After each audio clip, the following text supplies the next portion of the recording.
اب اعمال صالح کیا ہیں؟ لوگوں اعمال صالح بہت سے ہیں۔ اعمال صالح کہ انسان اپنی زندگی نیکی کے اندر بسر کرے، گناہ سے کنارہ کشی اختیار کر لے، توبہ استغفار کے ساتھ رہے۔ اب ہم کہتے ہیں ہمارے نزدیک اعمال صالح کیا ہے؟ ہم 5 نمازیں پڑھتے ہیں اور سمجھ لیا ہم نے کہ ہم نے اپنی بندگی کا حق ادا کر دیا۔ لوگوں شریعت مطہرہ کا تو تم نے حکم پورا کر دیا ہے، لیکن صرف 5 نمازیں ہی سب کچھ نہیں ہے۔ قرآن یہ کہتا ہے کہ یا ایھا الذین آمنوا ادخلوا فی السلم کافہ، اے ایمان والو اسلام میں داخل ہو جاؤ اور پورے کے پورے داخل ہو جاؤ۔ یہ نہیں اسلام کے ایک جز کو مانا اور ایک دوسرے کو چھوڑ دیا، دوسرے کو مانا تو تیسرے کو چھوڑ دیا۔ اسلام میں داخل ہونا ہے تو پھر پورے کے پورے داخل ہونا ہے۔ کس طرح؟ اس انداز سے ہم نماز بھی پڑھتے ہیں، بازار میں جا کے ہم رشوت بھی کھاتے ہیں، ہم نماز بھی پڑھتے ہیں، مسجد سے نکلتے ہیں تو گالیاں بھی دیتے ہیں۔ ایک حکم کو مانا دوسرے حکم کو چھوڑ دیا۔ ہم لوگ نماز بھی پڑھی، ہم نے ذکر بھی کیا، لیکن جب بازار کے اندر جاتے ہیں مسجد کے مسلمان اور ہوتے ہیں، بازار کے مسلمان اور ہو جاتے ہیں۔ قرآن کہتا ہے ادخلوا فی السلم کافہ، اے ایمان والو اسلام میں داخل ہو اور پورے کے پورے داخل ہو جاؤ۔ لوگوں ہم مانیں گے عقیدہ توحید کو مانیں گے تو عقیدہ رسالت کو چھوڑ دیں گے، عقیدہ رسالت کو مانیں گے تو عقیدہ آخرت کو چھوڑ دیں گے، عقیدہ آخرت کو مانیں گے۔ ہم صحابہ میں سے کسی کا انکار کر جائیں گے، اگر صحابہ کو مانیں گے تو ہم حضور کے خانوادہ نبوت کا انکار کر جائیں گے۔ ہم اگر سب کو مانیں گے تو اللہ کے دوستوں کا انکار کر دیں گے، اولیاء کا انکار کر دیں گے، ان کی زبان ہماری زبانیں طعن و تشریح پہ اتر آئیں گی۔ میرے دوستوں پھر یہ اسلام کو پورے کا پورا قبول کرنا تو نہ ہوا۔ قرآن تو کہتا ہے کہ اسلام کو قبول کرو، یا ایھا الذین آمنوا ادخلوا فی السلم کافہ، اے ایمان والو اسلام قبول کرو، پورے کا پورا اسلام قبول کرو۔ یہ کیا بات ہوئی؟ اپنی مرضی کا قبول کر لیا اور پھر جو اپنی مرضی پہ نہیں آیا اس کو چھوڑ دیا۔ یہ کون سا؟ یہ تو اسرائیلیوں کا طریقہ ہے۔ رب نے کہا کہ تم لوگ ہفتے کو مچھلی کا شکار نہ کرنا، انہوں نے جمعے کی رات کو جو ہے وہ مچھلیوں کے اندر کنڈیاں لگا دی، اپنی مرضی کے تابع چلے، تو پھر یہ کون سا اسلام کو قبول کیا؟ سامعین محترم قرآن کہہ رہا ہے ادخلوا فی السلم کافہ، اسلام کو پورے کا پورا قبول کرو۔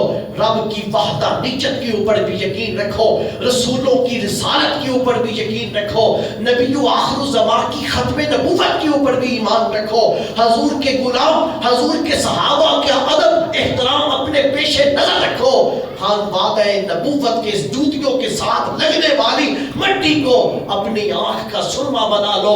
خدا کے جو دوست ہیں، جو خدا کے یار ہیں، جنہیں ولی جنہیں اولیاء کہا جاتا ہے، ان اولیاء کا ادب، ان اولیاء کا احترام اپنے پیش نظر رکھو، اسلام قبول کرو اور پورے کا پورا اسلام قبول کرو۔ یہ چھوڑ دو اپنی مرضی کا قبول کیا، جو اپنی مرضی پہ نہ اترا اس کو چھوڑ دیا، طعن و تشنیع کا نشانہ بنا لیا۔ اور اعمال کی بات آئی، اپنی مرضی کا عمل ہے اسے قبول کر لیا، اپنی مرضی کا عمل نہیں ہے اسے چھوڑ دیا۔ نماز جنازہ اپنی مرضی کا عمل ہے، پڑھ لیا، نماز کا وقت آیا نماز جنازہ دیکھیں 12 صفحے نظر آئیں گی آپ کو، جناز کا پوری بڑی نظر آئے گی۔ مسجد دیکھیں تو آپ کو 1.5 صف پوری کرنی مشکل ہو جائے گی۔ لوگوں ایک حکم مانا دوسرا چھوڑ دیا۔ قرآن تو یہ نہیں کہتا، قرآن تو کہتا ہے ادخلوا فی السلم کافہ، کہ اسلام میں پورے کے پورے داخل ہو جاؤ۔ نماز پڑھ لی، بازار گئے وعدہ خلافی کر دی، نماز پڑھ لی بازار گئے گالی گلوچ کر دی، نماز پڑھ لی قرآن پڑھ لیا ذکر اذکار کر دیا، بازار گئے کسی کی دل آزاری کر دی، نماز پڑھی کسی کا دوپٹہ کھینچ دیا، بازار گئے نماز پڑھی، لوگوں بازار جاتے ہیں کسی کی عزت کے ساتھ کھلواڑ کر لیا، تو یہ کون سا اسلام قبول کیا ہے؟ لوگوں یہ کون سا اسلام کیا؟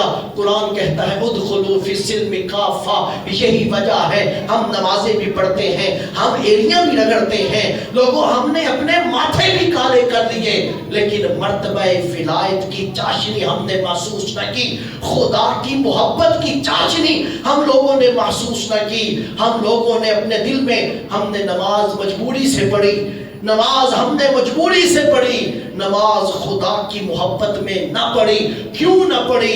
اس لیے کہ نماز بھی پڑھتے ہیں اور دھوکے بھی دیتے ہیں، نماز بھی پڑھتے ہیں زبانیں بھی گندی کرتے ہیں، نماز بھی پڑھتے ہیں ہم نے اپنی نظروں کو بھی گندا کرتے ہیں۔ یہ کوئی اسلام یہ کہتا ہے، قرآن کہتا ہے ادخلوا فی السلم کافہ، کہ اسلام میں پورے کے پورے داخل ہو۔ لوگوں جو اسلام میں پورے کے پورے داخل ہوئے انہی کو رب کا ولی کہا جاتا ہے، انہی کو رب کا دوست کہا جاتا ہے، انہوں نے ہی خدا کی محبت کا مزہ چکھا۔ وہی لوگ ہیں جو خدا کے عارف بندے ہیں۔ لوگوں ان لوگوں کے اعمال صالح کو دکھاؤں میں آپ کو کہ یہ لوگ کیسے اعمال صالح والے تھے، نیکی میں کیسا وقت گزارتے تھے۔ دوستو ہم لوگ، میں ان کے حالات پڑھوں تو یوں لگتا ہے جیسے ہم کیا مسلمان ہیں۔ اگر ان اللہ والوں کے حالات پڑھیں تو ہم ایسے لگتا ہے جیسے صرف ایک نام کے مسلمان کا ٹائٹل لگایا ہے، ورنہ اسلام والی تو ہمارے میں تو کوئی بات ہی دکھائی نہیں دیتی۔ لوگوں دیکھیے چند ایک باتیں دکھاؤں آپ کو۔ آئیے دیکھیے، ہم لوگ، ہماری نماز، ہم نے نماز پڑھی، نماز پڑھتے ہیں، نماز کے لیے وضو کرتے ہیں، لیکن پوچھئے ان اللہ والوں سے، سبا سنابل ہے سامعین محترم، ان سے پوچھئے کیا وضو صرف نماز کے لیے ہے؟ وضو کرنا ہے کیا صرف نماز کے لیے کرنا ہے؟ وہ دیکھیے وہ کہتے نظر آئیں گے، فرمایا کہ سالک جو خدا کے لیے نکل پڑتا ہے، خدا کے لیے، اس کے قرب کے لیے نکل پڑتا ہے، فرمایا کہ سالک کبھی بھی بے وضو نہیں رہتا، کبھی سالک بے وضو نہیں رہتا۔ اللہ والوں کی بات بھی سننی ہے اور اپنے حال پہ بھی نگاہ ڈالنی ہے۔ سامعین محترم، اپنے حال پہ نگاہ اس وجہ سے بھی ڈالنی ہے کہ ہم کیا ان کے راستوں پہ ہیں، اور اس وجہ سے بھی ڈالنی ہے کیا ہمارا حق بنتا ہے کہ ہم اللہ والوں کے اوپر زبان درازی کریں؟ ہم تو اس کے پائے کے بلے کے دور کی بات ہے، ان کے جوتیوں کی خاک کے بھی برابر نہیں ہے۔ سالک کبھی بھی بے وضو نہیں رہتا۔ حضور کا ارشاد گرامی ہے وضو بندہ مومن کی حفاظت کرتا ہے۔ سامعین محترم، آپ یہ دیکھیے شیخ مینا رحمت اللہ تعالی علیہ، آپ یہ فرمایا کرتے تھے کہ سالک جو خدا کی محبت کا مزہ چکھ لیتا ہے، اس کی کیفیت تو یہ ہے کہ ایک کروٹ رات سوتا ہے، ایک کروٹ سے دوسری کروٹ میں بھی جاتا ہے تو وہ بغیر وضو کے نہیں جاتا، ایک کروٹ سے دوسری کروٹ میں بھی بغیر وضو کے نہیں جاتا۔ اور یہاں تک بات ہے کروٹ بدلتے ہیں، آنکھ کھلی ہے، کروٹ بدلی ہے تو وضو کے ساتھ اگلی کروٹ بدلیں گے، اٹھ کے وضو کریں گے، پھر دوسری کروٹ کی طرف چلے جاتے ہیں۔ اور یہاں تک بات کہ اب یہ دیکھیے ایک طرف انسان سو رہا ہے، اس کی آنکھ کھل گئی، اس کی آنکھ کھلتی ہے، اس نے کروٹ بدلنی ہے۔ اللہ والے جس وقت کروٹ بدلتے ہیں تو اس کیفیت کے ساتھ کہ جب انہوں نے وضو کرنے جانا ہے، وہ جو دورانیہ ہے اپنے بستر سے اٹھ کے جو وضو پانی تک جانا ہے وہ بھی اس کیفیت کے ساتھ جاتے ہیں، وہیں پر بستر پہ بیٹھ کے زمین پہ ہاتھ مارتے ہیں، تیمم کرتے ہیں، تیمم کے ساتھ پاکی حاصل کرتے ہیں، خدا کی زمین پہ پاؤں رکھتے ہیں تو وہ بھی پاکی کی حالت میں اس کیفیت کے اندر اٹھ کے جاتے ہیں پانی تک، پانی سے وضو کرتے ہیں، وضو کر کے پھر پلٹ کے واپس آتے ہیں، پھر دوسری کروٹ کے اوپر سوتے ہیں۔ سامعین محترم، ایک کروٹ سے دوسری کروٹ بھی بغیر وضو کے نہیں بدلتے۔ آنکھ جھپکتے ہیں، آنکھ کا جھپکنے کا وقت بھی بغیر وضو کے نہیں گزرتا۔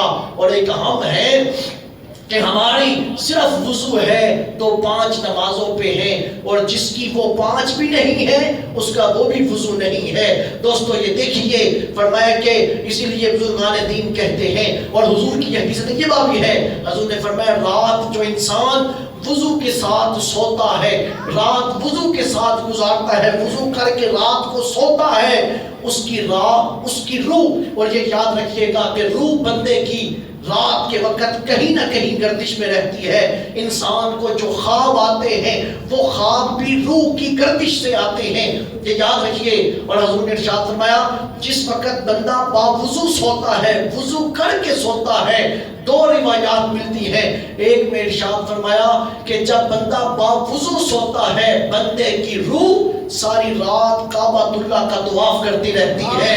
دوسری روایت حضور نے ارشاد فرمایا بندہ باوضو سوتا ہے ساری رات اس کی روح خدا کے عرش کا طواف کرتی رہتی ہے۔ سامعین محترم، اس کے خوابوں کی کیفیات بدل جاتی ہیں۔ ایک ہم ہیں، ہم لوگوں کے وضو کی کیفیت صرف نمازوں پہ ہیں، وہ بھی جس کی نمازیں ہیں، جس کی نہیں اس کا وہ بھی وضو جاتا رہا۔ اور پھر دوستو یہ دیکھیے، یہ باتیں ملتی ہیں۔ فرمایا کہ حضرت بزرگان دین کے یہ کیا کہ جس آدمی کی یہ خصلت، جس کے آدمی کے اندر یہ بات پائی جاتی ہے کہ وہ ہمہ وقت باوضو رہتا ہے، وضو کے ساتھ جو رہتا ہے اللہ اسے 7 انعام دیتا ہے۔ پہلا انعام، فرشتے اس کی رغبت کے اندر رہتے ہیں، فرشتے اس کے قریب رہتے ہیں۔ ہم کہتے ہیں کہ یہ داتا صاحب کے پاس صبح بھی رش ہے، شام بھی رش ہے۔ سامعین محترم، ان کی زندگیاں ہی اس انداز سے گزری ہے کہ رب کے فرشتے بھی رغبت رکھتے ہیں انسان تو انسان رہ جائے، کسی کے ساتھ رشتہ ناتا نہیں ہے۔ بابا فرید کے ساتھ ہمارا کون سا خون کا رشتہ ہے، کون سی رشتہ داری ہے؟ بابا فرید کے مزار پہ ہم جا کے فاتحہ پڑھتے ہیں، کیوں پڑھتے ہیں؟ ہمارا رشتہ کیا ہے؟ صرف یہی رشتہ ہے، ان کا اٹھنا بیٹھنا، ان کا سونا جاگنا رب کے لیے تھا۔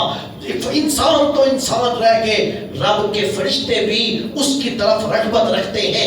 پہلا انعام ملتا ہے کہ فرشتے رغبت رکھتے ہیں۔ نامہ اعمال میں، نامہ اعمال 2 طرح کے لکھے جاتے ہیں، گناہ بھی لکھا جاتا ہے، نیکی بھی لکھی جاتی ہے، لیکن جو ہمہ وقت باوضو رہتے ہیں ان کے نامہ اعمال میں صرف ثواب ہی لکھا جاتا ہے۔ سنیے، جو باوضو رہتے ہیں فرمایا کہ ان کے جسم کا ہر جز اللہ کی تسبیح بیان کر رہا ہوتا ہے، صرف زبان نہیں، انگلیاں بھی، کان بھی، ناک بھی، زبانیں بھی، بال بھی، ایک ایک جز اللہ کی تسبیح کر رہا ہوتا ہے۔ چوتھی چیز، جو باوضو رہتے ہیں ان کی تکبیر اولا کبھی بھی فوت نہیں ہوتی۔ جو ہمہ وقت باوضو رہیں امام کی تکبیر کے ساتھ وہ تکبیر کہتے ہیں، تکبیر اولا بھی ان کی فوت نہیں ہوتی۔ 5ویں چیز، ان کی فرشتے حفاظت کرتے ہیں۔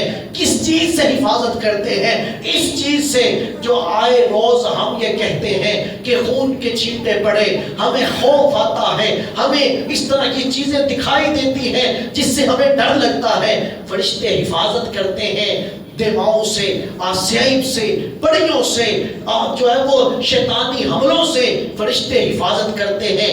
6ٹھی چیز، جو بندہ باوضو رہتا ہے جان کنی، جس وقت اس کی جان نکالی جائے گی جان کنی کا مرحلہ اس کے لیے آسان ہوگا۔ سامعین محترم، اور 7ویں چیز، جب تک بندہ باوضو رہتا ہے اس وقت تک بندہ اللہ کی پناہ کے اندر رہتا ہے، وہ خدا کی پناہ میں ہے۔ صرف ایک وضو کا یہ کمال ہے۔ سامعین محترم، ہم جو باوضو ہمہ وقت جو باوضو رہتے ہیں ان کے یہ ان کا یہ کمال ہے، انعامات ہیں ان کے، اسی کو اعمال صالح کہا جاتا ہے کہ ہمہ وقت باوضو رہیں۔ نماز کی کیفیت کی بات کریں، ہماری نماز کی کیفیات اور ہیں، ان کی اور ہیں۔ ہم نماز پڑھتے ہیں آ کے اپنی جو اس حساب کتاب کے لیے.